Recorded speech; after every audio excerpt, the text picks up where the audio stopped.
The two most popular videos on my channel are me ranking the most powerful demigods in Percy Jackson, but there seems to be a common theme. A lot of you guys disagree with some of my placements, so in the third and final rendition of this series, since there aren't enough demigods to make another one, I've created a simple formula to calculate exactly where each demigod should be on the leaderboard. Here's how it works. The only three things that matter in battle are your powers, your accomplishments, which are directly linked with your experience, and your weapon. So for each power a character has, they get half a point. For each feat of power they have, and by feat I mean something huge, not just killing a random monster, they get 1 point. If they have a signature weapon, that's half a point, and for each ability their weapon has, that's another point. Anyways, let's get to it. Coming in dead last with 0.5 points, we have the Stoll brothers. As children of Hermes, they are especially good at stealing things and causing mischief, and they have an intuitive understanding of locks and their mechanisms. They have no mentionable feats and no signature weapons. From the Trials of Apollo series, Kayla takes pride in her archery skills as a daughter of Apollo. Like most other children of Apollo, Kayla is a skilled medic, having healed Apollo in the Tower of Nero. Besides those two powers which grant her 1 point, Kayla also has no mentionable feats and no signature weapon. Thomas Jefferson Jr., or TJ, is a demigod from the Magnus Chase series. As a son of Tyr and a veteran in the American Civil War, TJ is a very skilled marksman. Like the two others below him, he has no major accomplishments, but his signature weapon is a bone steel bayonet. Also from the Magnus Chase series, and also with 1 point, Mallory Keene is a daughter of Frigg. She spent decades combat training in Hotel Valhalla, making her a fearsome warrior, and her signature weapons are 2 serrated knives. As a dwarf, Blitz has some control over the earth, being able to sense and shape rocks. Throughout the Magnus Chase series, we've also seen his proficiency at crafting. For example, when he made Hearth's tanning bed so he could survive in the dwarven world. Beckendorf was known as being the best blacksmith and mechanic at camp before Leo arrived. He reactivated Festus, and before Leo came along, was the only person in Camp Half-Blood who could control the dragon. He has no signature weapon, but is still powerful enough to make this list, and still brave enough to be one of our favorite demigods. Will is known for being one of Camp Half-Blood's best medics. He can sense wounds and injuries, and even had Apollo wishing Will were there to heal him in the Tyrant's Tomb. Will has the power to make an extremely loud whistle, stunning his enemies, and in the Tower of Nero, Will displayed his ability to create a golden glow around his body, to provide light and disorient opponents. Apollo compared this ability to his own godly rage. Selena is a child of Aphrodite, and thus has the ability to change her appearance, demonstrated throughout many of the Percy Jackson sidebooks. She's also one of the only demigods we've seen to have the rare ability of Charm Speak. She has no known weapon, but she gave up her life bravely leading the initial charge against the Drakon during the Battle of Manhattan. Jo is a child of Hecate, but also a really good mechanic. She founded the Way Station and used her skills to build complex weapon and defense systems to guard it. As a child of Hecate, she can also control the mist. I thought it worth mentioning that Jo used to be a hunter of Artemis, but this doesn't grant her any extra points as she doesn't have any of the hunter abilities anymore. Clarice is the first demigod on this list with something under each of the 3 categories. As a daughter of the war god, Clarice has natural skill with all weapons, and is known as one of Camp's best fighters. She single-handedly slayed the Drakon in The Last Olympian, granting her the blessing of Ares, and she's known for using a spear, albeit she cycled through 3 of them, the first being broken by Percy and the second being destroyed in her fight against the Drakon. As a daughter of Loki, Sam, like others on this list, has the ability to shapeshift. However, she doesn't really use this power in order to distance herself from her father. Besides shapeshifting, she can fly, being one of Odin's Valkyries, and her signature weapon is a bone steel axe.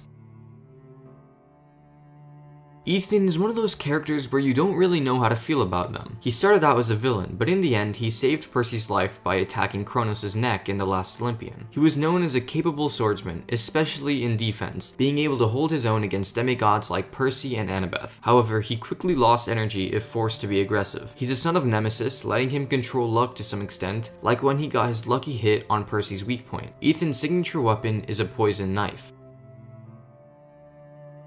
Meg has no incredible feats, however she has quite a few powers we have to talk about. She has control over plants, being able to sense them and control their rate of growth. Similar to Nico D'Angelo's shadow travel, Meg is able to somehow use plants to teleport, as seen in the Hidden Oracle. And lastly, Meg is able to summon nature's spirits like Peaches to help her fight. Her powers are very similar to some of Nico's, except with plants instead of the dead, and her go-to weapons are twin Psyche Imperial Gold Blades, their ability being that they can be disguised as gold rings. Xia is a magician of the House of Life, specializing in elemental magic. She has general magic capabilities too. She can perform hieroglyphic spells and divine words, summon portals, use summoning spells, and even healing magic, but nothing incredibly powerful like people such as the Cain siblings can do. She specializes in fire magic, being able to cast the Pillar of Fire, which is the most powerful technique a fire magician can cast, and follows the path of Ra, allowing her to do things like summon a miniature comet of fire, as well as Kefri's shield.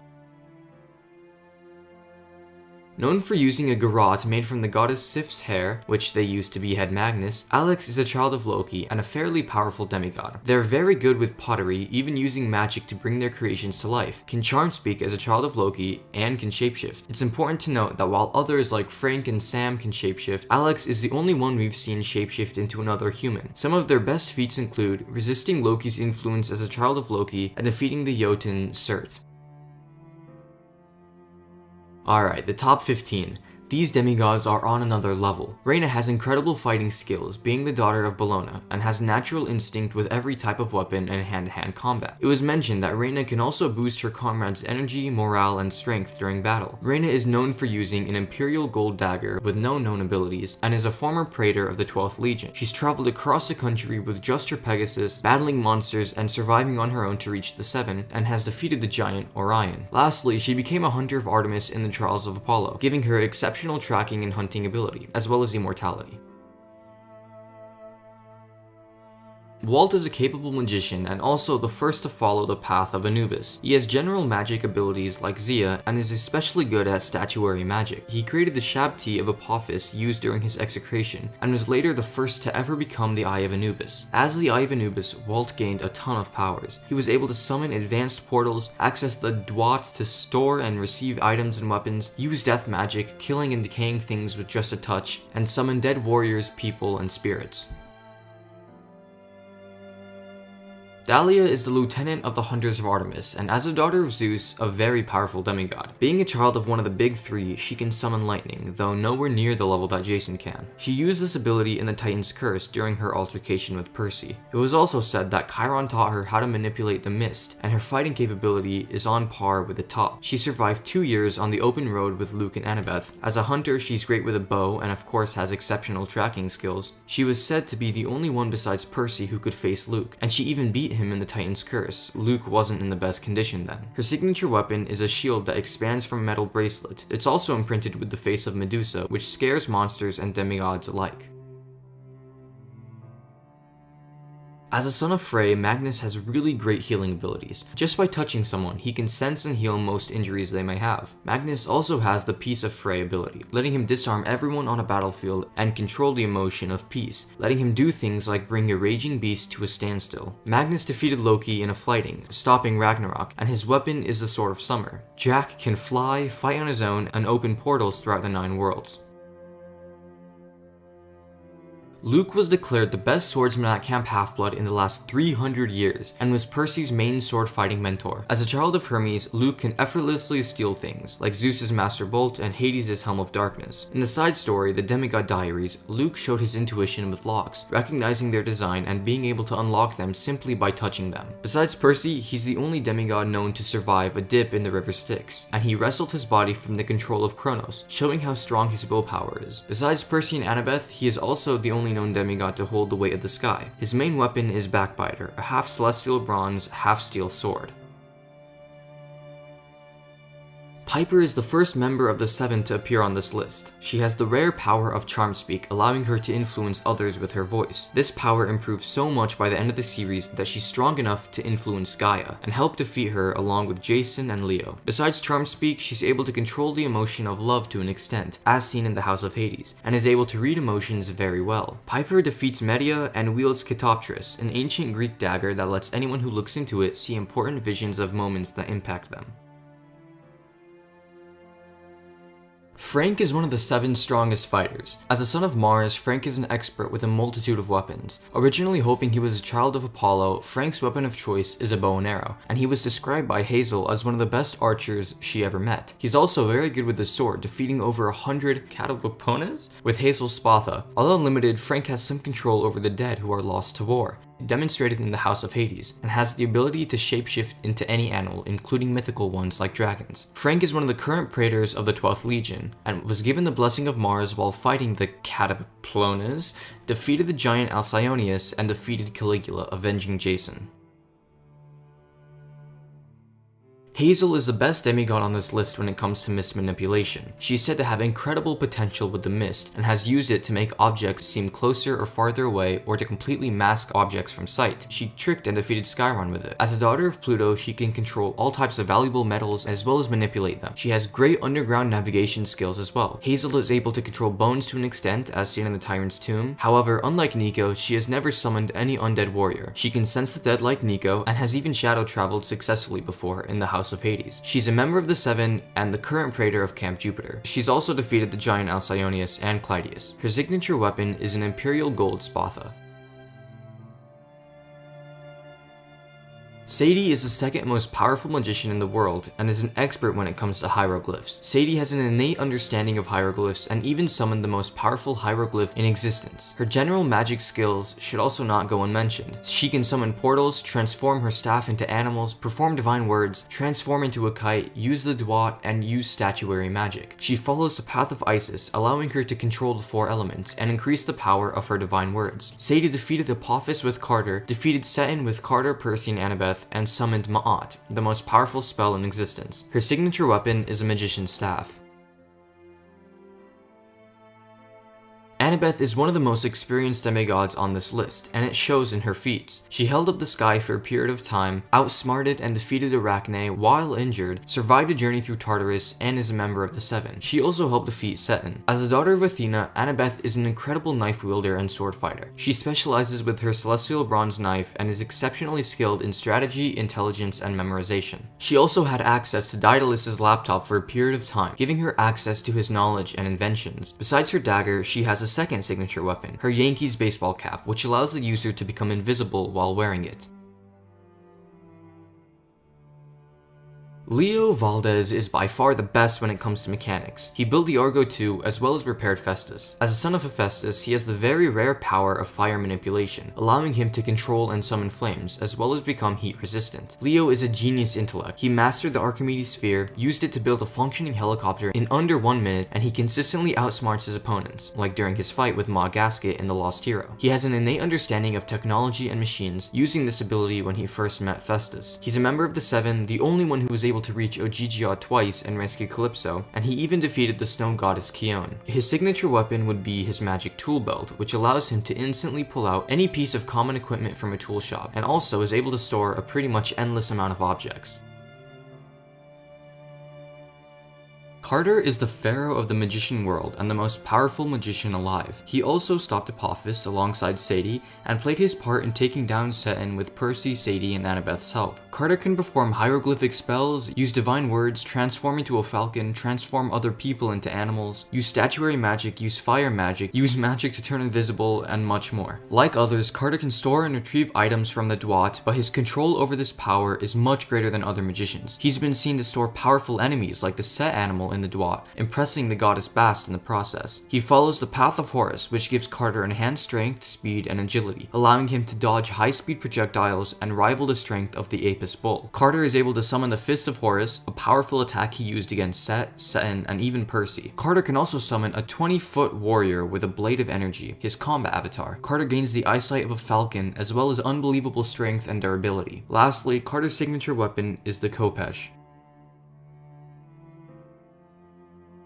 Jason is commonly referred to as the Percy of Camp Jupiter, although clearly he's not as powerful as Percy. Nevertheless, Jason deservingly takes the third spot. He's said to be one of, if not the best swordsman in Camp Jupiter. He's on par with people like Percy and Luke. As a son of Jupiter, Jason can control the winds, allowing him to fly. He can summon very powerful winds and can solidify air. Jason can control the weather, summoning thunder and rainstorms in the Mark of Athena. In the Blood of Olympus, Jason summoned a hurricane against Gaia, and in the Burning Maze, Jason showed control over tornadoes. He can control wind spirits, Venti, summoning them and using them in battle, and he can summon lightning bolts, which he's used to kill some of the most powerful monsters in the series, and is immune to electricity attacks. He's a former praetor of the 12th Legion and a member of the Seven. He single-handedly battled the Titan Krios, defeated the giant Porphyrion, and took down Gaia with Piper and Leo. His weapon is an imperial gold sword and spear, which can transform from a coin into either weapon.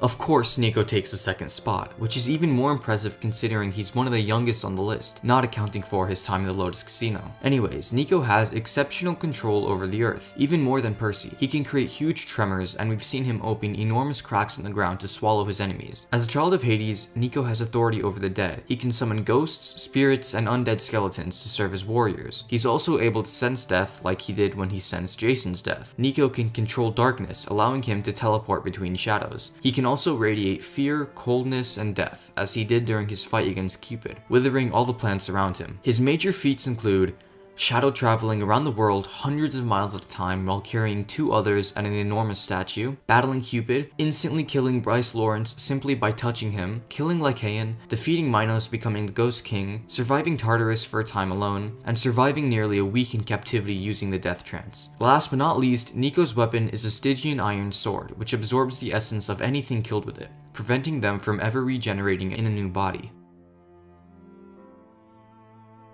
I know we all expected Percy to be first, but he has a 5-point lead over second place, which is crazy. Just so you guys know, I made the point system after I mapped out all the characters' stats, so even I was shocked when I saw this. Let's start with Percy's powers. Near water, especially salt water, Percy's strength, speed, stamina, and reflexes are all greatly boosted. He receives a surge of energy and is able to heal most of his battle injuries. He used this power to help him defeat Ares and the Lightning Thief. Percy is able to control water, or things that include water in them, like glaciers, as he did in the Son of Neptune. He's controlled many of the rivers of the underworld, as well as liquid poison. As the son of Poseidon, the Earth Shaker, Percy can create earthquakes to some extent. Although it wasn't explicitly mentioned, it's likely he used his power during the eruption of Mount St. Helens. Percy's created hurricanes on many occasions, for example during his fight against Hyperion. Lightning is said to crackle within these storms, however, it's likely that's just a side effect and something Percy can't actually control. Percy also has powers granted to him based on his most powerful forms. The Curse of Achilles, which grants him an indestructible body, allowed Percy to survive hordes of monsters as well as take hits from titans. Host of Neckbet Percy gives him a vulture avatar, allowing him to fly, a vulture's enhanced senses, and a noticeable increase in strength, speed, and durability. I think that's it for Percy's major powers, so let's talk about his feats. He killed the Minotaur and Medusa, and beat Ares in one-on-one combat all at age 12. Along with Luke and Annabeth, Percy is the only other known demigod to hold up the sky. He survived his dip in the river Styx, being only one of 2 demigods to ever do so. He beat Hades and Hyperion in combat, and killed the giant Polybites, as well as Ephialtes and Otis. Percy was praetor of Camp Jupiter for a time, and by the way, he became praetor in like 3 weeks, and is a member of the Seven. He defeated Seton with Carter, Sadie, and Annabeth, and triggered the Mount St. Helens explosion, awakening Typhon. His signature weapon is of course Riptide, which has the ability to transform from a pen to a sword, and reappear in his pocket if lost during battle.